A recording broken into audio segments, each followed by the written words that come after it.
Hi everyone and welcome to Moneyworks. My name is Neil Mardian, certified financial planner and investment advisor here in Medicine Hat. Thank you again for joining us. Today we're going to talk a little bit about some retirement investment planning and a little bit around GICs and bonds. I know this is an increasingly important part of a client's portfolio, and of course everybody, when the markets are really hot, nobody wants to own a bond or a low producing GIC, and again that's totally understandable. So let's get into a couple points on these different investment options. For the last 30 years, GICs and bond prices have basically been going down. Now GICs, you're in the 2 to 2.5% range at best. Bonds, very similar. Sometimes a corporate bond you can get in that 3 to 4% range. But again, these rates have slowly been coming down for 30 plus years. So now what?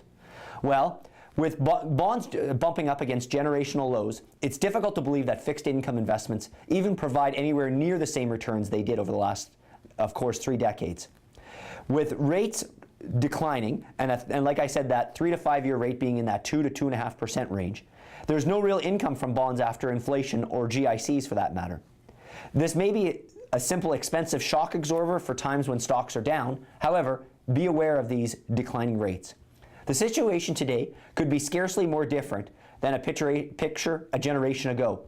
A Canadian investor, luckily, that may have bought a 10 or 20 year bond in the 80s when yields were above 15%, enjoyed decades of risk-free rates, lavish returns.